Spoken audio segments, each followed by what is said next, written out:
যত বড় কঠিন রোগ হোক না কেন, যদি এই ছোট্ট দোয়াটা 7 বার পাঠ করতে পারেন, আল্লাহ পাক অবশ্যই তাকে পরিপূর্ণ সুস্থ করবে। যদি তার হায়াত থাকে, মৃত্যুর সময় যদি না এসে থাকে, তাহলে আল্লাহ অবশ্যই এই দোয়ার বরকতে তাকে সুস্থ করবে। নবীজি সাল্লাল্লাহু আলাইহি ওয়াসাল্লাম নিজে যখন কোনো অসুস্থ ব্যক্তির খবর পেতেন, তিনি ছুটে চলে যেতেন এবং এই দোয়াটা পাঠ করতেন। তিরমিজি শরীফের বর্ণনা আসছে, আব্দুল্লাহ ইবনে আব্বাস রাদিয়াল্লাহু তাআলা আনহু হাদিসটা বর্ণনা করেছেন। তিনি বলেন যে রাসূল সাল্লাল্লাহু আলাইহি ওয়াসাল্লাম এক অসুস্থ ব্যক্তির কাছে গেলেন এবং গিয়ে তার শিয়রে বসলেন, একেবারে তার পাশে বসলেন এবং মাথায় হাত দিয়ে তিনি ছোট্ট দোয়াটা পাঠ করলেন।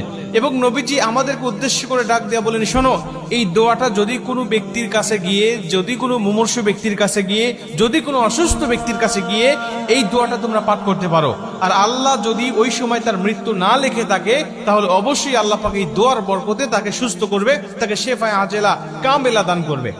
আম্মা জান আয়েশা রাদিয়াল্লাহু তাআলা তিনি বলেন যে নবীজি যখন কোথাও কারো অসুস্থের খবর পেতেন, তিনি আর ঘরে থাকতেন না, ছুটে চলে যেতেন। সে মুসলিম নাকি অন্য ধর্মের লোক, এটা তিনি দেখতেন না। নবীজি সেখানে গিয়ে, তার কাছে গিয়ে নবী সাল্লাল্লাহু আলাইহি ওয়াসাল্লাম তার খোঁজ খবর নিতেন এবং তিনি মুসলিম হলে তার কাছে গিয়ে নবীজি সাল্লাল্লাহু আলাইহি ওয়াসাল্লাম এই দোয়াগুলো পাঠ করতেন এবং আল্লাহ পাক তাকে সুস্থ করে দিতেন।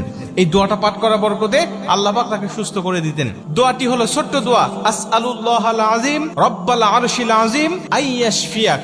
এই ছোট্ট দোয়া, আসআলুল্লাহাল আযীম রব্বাল আরশিল আযীম আইয়াশফিয়াক, এই ছোট্ট দোয়াটা আপনারা মুখস্থ করে নেবেন। প্রয়োজনে যারা ইউটিউবে ফেসবুকে দেখবেন, তারা আপনারা বারবার এটা শুনে অথবা নিজের টাইম লাইনে শেয়ার করে এটা বারবার শুনবেন এবং এটা মুখস্থ করে রাখবেন এবং অন্য মানুষগুলোকে শোনার সুযোগ করে দিবেন। এই ছোট্ট দোয়াটা আপনি যে কোনো মুমূর্ষু ব্যক্তির কাছে গিয়ে আপনি দোয়াটা পাঠ করবেন। অথবা অনেক মানুষ কিন্তু আমাদের কাছে দোয়া চায় যে আমি অসুস্থ আছি, একটু আমার জন্য দোয়া করেন। তখন আপনি দোয়াটা পাঠ করতে পারেন, আসআলুল্লাহাল আযীম রব্বাল আরশিল আযীম আইয়াশফিয়াক। এই ছোট্ট দোয়ার বরকতে আল্লাহ তাকেও সুস্থ করবে এবং আপনি যে রোগীর খোঁজ খবর নিতে গেলেন, এর বিনিময়ে আল্লাহ পাক আপনার জন্য কিছু ফেরেশতা নিযুক্ত করে দিবে, শুধু আপনার মাগফিরাত কামনা করার জন্য।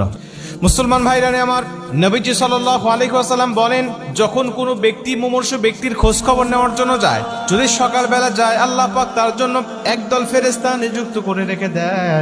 ওই ফেরেশতারা সন্ধ্যা পর্যন্ত তার জন্য মাগফিরাত কামনা করতে থাকে এবং ওই ব্যক্তি যদি সন্ধ্যার সময় তাকে দেখতে যায়, কোনো মুমূর্ষু ব্যক্তিকে দেখতে যায়, আল্লাহ পাক আরেক দল ফেরেশতা তার জন্য নিযুক্ত করে দেয়।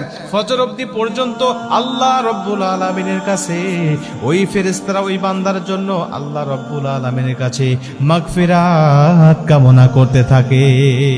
আপনি তার খোঁজ খবর নিতে গেলেন, সে অসুস্থ ব্যক্তির এই খোঁজ খবর নিতে যাওয়ার কারণে আল্লাহ আপনার জন্য ফেরেশতা নিযুক্ত করে দিচ্ছে, আপনার জন্য মাগফিরাত